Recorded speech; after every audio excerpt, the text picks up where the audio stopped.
begitu banyak orang yang hilir mudik, waktu ditanya mau kemana? Pulang. Saudara-saudara. Padahal mereka tinggal di Jakarta atau di mana? Pulang kampung. Mau kemana? Pulang kampung. Pulang kampung. Anda pun, saya pun akan pulang. Pulang kembali ke rumah Tuhan. Nah, pertanyaannya adalah, Anda percaya atau tidak kepada Tuhan Yesus? Kalau Anda sungguh percaya, kita pulang dalam rumah Bapa. Amin.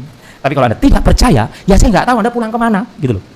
Yesus sendiri mengatakan tidak ada yang hilang. Gitu loh. Tidak ada yang hilang. Tuhan dengan jelas mengatakan, barang siapa datang kepada aku, tidak ada yang hilang. Nah, kalau kita sungguh percaya, ya percaya. Titik, saudara-saudari. Jangan ada koma. Jangan ada kata tetapi. Tapi Romo, tapi toh, saya sakit, saya menderita. Saya berkali-kali bilang, penderitaan itu adalah jalan menuju kepada Tuhan. Saudara-saudari, tetap bersemangat.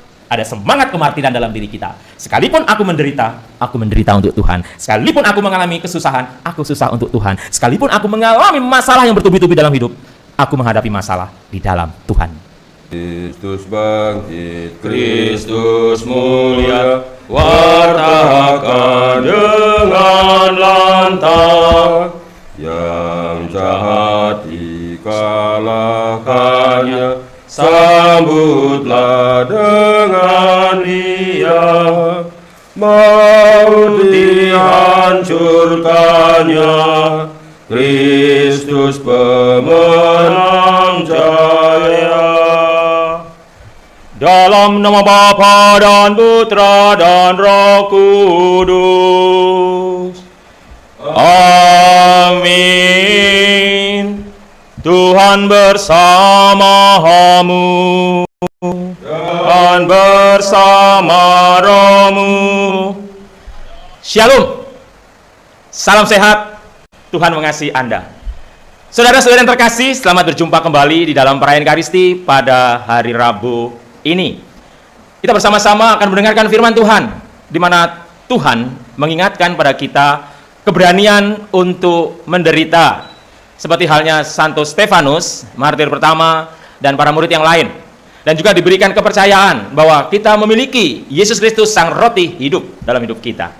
Marilah saudara-saudara yang terkasih, kita hening sejenak, menyadari terkadang kita belum sungguh-sungguh percaya bahwa Kristus itu roti hidup yang memberikan keabadian untuk kita di dalam kasih Tuhan pada saat kita menghadap Bapa. Mari kita hening sejenak. Shalom, salam sehat, Tuhan mengasihi Anda. Ungkapan yang luar biasa atau perkataan yang luar biasa atau sabda yang luar biasa dari Tuhan. Akulah roti hidup. Barang siapa datang kepadaku, ia tidak akan lapar lagi. Saudara-saudari, pengertian roti hidup, nah ini yang harus kita tanamkan dalam diri kita. Pengertian roti hidup bukan dibayangkan ada makan roti tawar, roti coklat, roti pisang, bukan seperti itu. Yang dikatakan atau dimaksudkan Tuhan dengan tidak akan lapar lagi, artinya secara rohani, secara spiritual, kita ini sudah punya tempat atau punya istilahnya itu sesuatu atau sesuatu yang kita yakini, kita imani akan menjadi jalan keselamatan kita. Nggak bingung lagi gitu loh. Saudara-saudari, bahasa Jawanya itu pengandel, kepercayaan, keyakinan, trust. Nah, tinggal percaya atau tidak. Kalau Yesus berkata, akulah roti hidup. Barang siapa makan tubuhku, katakanlah demikian, minum darahku, tidak akan lapar lagi.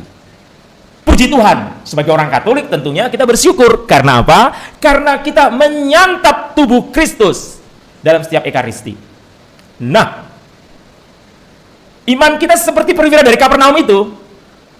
Pada waktu Romo mengatakan, inilah anak domba Allah yang menghapus dosa dunia, berbagilah kita yang diundang ke perjamuan Tuhan. Anda dan saya belajar seperti iman dari perwira dari Kapernaum itu. Ya Tuhan, saya tidak pantas Tuhan datang pada saya, tapi bersabdalah saja, maka saya akan sembuh. Saudara-saudari, inilah yang luar biasa. Iman, kepercayaan yang luar biasa itu yang terjadi juga pada Stefanus dan para martir yang lain. Mereka mati untuk Tuhan. Wah, saudara-saudari, apalagi yang kita cari ibaratnya seperti itu? Apalagi kita sudah mendapatkan sesuatu yang luar biasa, hadiah yang luar biasa dari Tuhan sendiri. Bahkan Tuhan mengatakan Yang percaya kepada aku, yang datang kepada aku tidak akan hilang. Tapi, nah ini ada kata tapi. Susahnya itu ada kata tapi di dunia ini. Coba kata tapi itu hilang, but, atau dalam bahasa Inggris atau tetapi itu hilang. Kalau hilang mungkin ceritanya menjadi lain ya. Tapi ada vocab, ada kata, ada suku kata namanya tetapi atau penyambung lah istilahnya itu. Tetapi, nah tetapi ini membuat manusia itu kadang-kadang menjadi melunak gitu loh. Melunak terhadap penderitaan. Saya suka sekali, Anda tahu Arnold Schwarzenegger? Oh, Arnold itu bintang film yang badannya berotot. Pada waktu dia ditanya, kok badannya bisa berotot seperti itu? Arnold mengatakan, saya belajar dari Muhammad Ali, petinju. Anda tahu Muhammad Ali ya, petinju. Nah, Muhammad Ali itu waktu ditanya, Muhammad Ali ditanya sama wartawan, berapa kali Anda bisa sit up? Anda tahu sit up ya, yang begini-gini dulu. Berapa kali Anda bisa sit up? Kata Muhammad Ali, saya sit up tidak banyak, dia hanya nyebut berapa gitu. Orang kaget, oh masa petinju besar seperti Muhammad Ali sit upnya hanya segitu.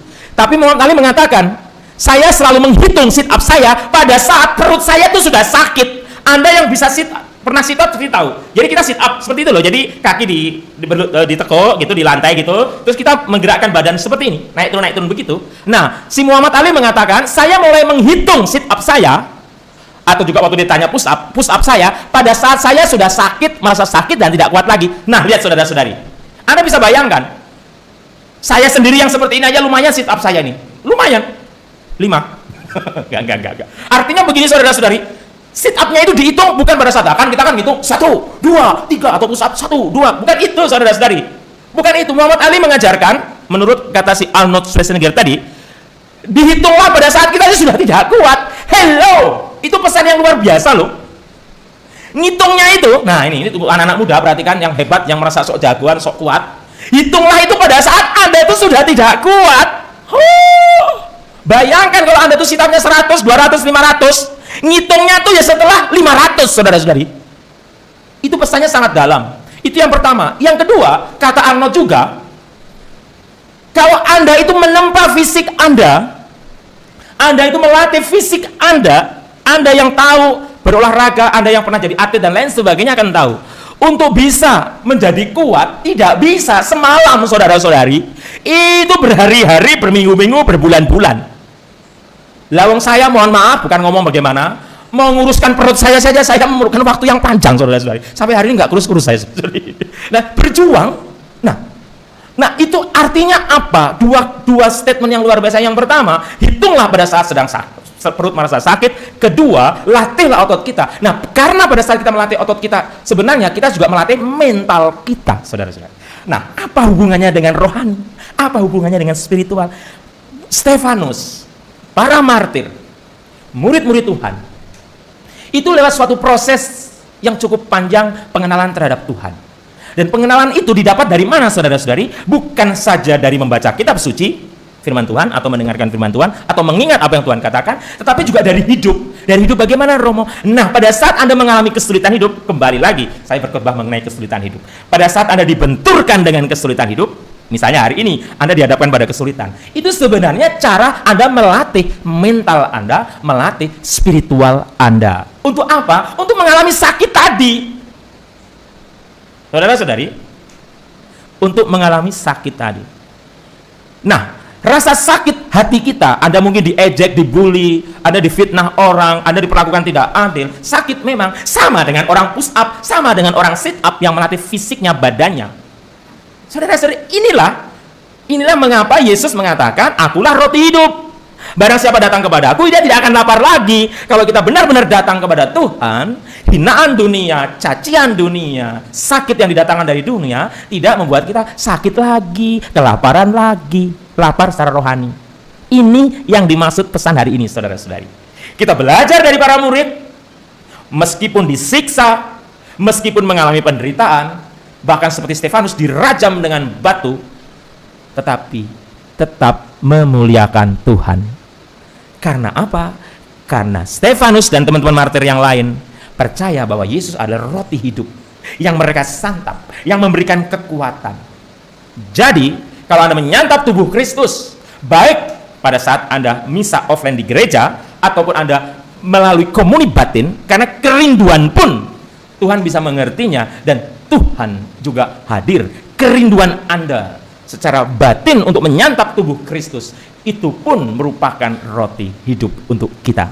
Saudara-saudara yang terkasih, percaya saja. Oh, iya, percaya saja. Percaya apa? Bahwa Tuhan benar-benar sang roti hidup yang berkata kepada kita, bersabda kepada kita, yang datang kepada Tuhan Yesus tidak akan hilang. Karena itulah yang dikehendaki Allah Bapa. Tidak akan hilang kecuali Anda menghilang sendiri. Itu loh. Makanya sebesar apapun dosa Anda, seberat apapun dosa Anda, kembalilah kepada Tuhan. Tuhan akan menerima seperti anak hilang itu yang diterima. Kembali. Saya suka sekali, mungkin Anda sudah lihat di YouTube, ada seorang pastor, saya nggak lupa namanya pastor siapa, Susilo atau siapa, mungkin hormat pastor Susilo, hebat sekali, mengatakan demikian, merefleksikan orang yang pulang kampung mudik gitu loh, pulang. Beliau bagus sekali, refleksinya bagus sekali, mungkin Anda juga sudah mendengar, saya sudah mendengar. Waktu beliau berada di bandara, beliau melihat begitu banyak orang yang hilir mudik, waktu ditanya mau kemana? Pulang. Saudara-saudara. Padahal mereka tinggal di Jakarta atau di mana? Pulang kampung. Mau kemana? Pulang kampung. Pulang kampung. Anda pun, saya pun akan pulang. Pulang kembali ke rumah Tuhan. Nah, pertanyaannya adalah, Anda percaya atau tidak kepada Tuhan Yesus? Kalau Anda sungguh percaya, kita pulang dalam rumah Bapa. Amin. Tapi kalau Anda tidak percaya, ya saya nggak tahu Anda pulang kemana. Gitu loh. Yesus sendiri mengatakan tidak ada yang hilang. Gitu loh. Tidak ada yang hilang. Tuhan dengan jelas mengatakan, barang siapa datang kepada aku, tidak ada yang hilang. Nah, kalau kita sungguh percaya, ya percaya, titik, saudara-saudari. Jangan ada koma, jangan ada kata tetapi. Tapi Romos, mulai tapi toh, saya sakit, saya menderita, saya berkali-kali bilang, penderitaan itu adalah jalan menuju kepada Tuhan. Saudara-saudari, tetap bersemangat, ada semangat kemartiran dalam diri kita. Sekalipun aku menderita untuk Tuhan. Sekalipun aku mengalami kesusahan, aku susah untuk Tuhan. Sekalipun aku mengalami masalah yang bertubi-tubi dalam hidup, aku menghadapi masalah di dalam Tuhan. Tuhan memberkati. Marilah mewartakan misteri iman kita. Setiap kali kami makan roti ini dan minum dari piala ini, wafatmu Tuhan kami wartakan hingga Engkau datang. Saudara-saudara yang terkasih, pertama-tama saya mengucapkan terima kasih mewakili pastor paroki atas kesetiaan Anda, kebersamaan Anda dalam Ekaristi pada pagi ini. Kami mohon maaf karena memang sepanjang malam di Palangkaraya ini hujan deras dan petir terus sampai pagi ini masih hujan deras. Kami tadi sudah khawatir saja tidak bisa live. Ternyata puji Tuhan bisa. Saya tidak tahu apakah penerimaan sinyalnya bagus, tapi puji Tuhan bisa siaran. Jadi bisa misa online. Terima kasih atas kebersamaan Anda. Semoga semuanya tetap sehat. Yang kedua, terima kasih untuk dukungan, support, atensi, kasih Anda kepada kami di Paroki Yesus Gembala Bayi ini, terutama dalam penyelesaian Gua Maria, dan Tuhan sendiri yang membalas budi baik Anda. Tuhan memberkati. Mari kita mohon berkat Tuhan. Oh ya, kita berjumpa kembali hari Jumat ya. Hari Jumat dalam doa koronka, misa keraman ilahi, dan adorasi bersama. Tuhan bersamamu dan bersama roh. Semoga kita sekalian, niat baik dan rencana pekerjaan pelayanan kita diberkati oleh Allah Bapa yang Maha Kuasa, Bapa, Putra, dan Roh Kudus. Amin. Saudara-saudara yang terkasih, perayaan Ekaristi sudah selesai. Pergilah, kita diutus mewartakan Injil Tuhan.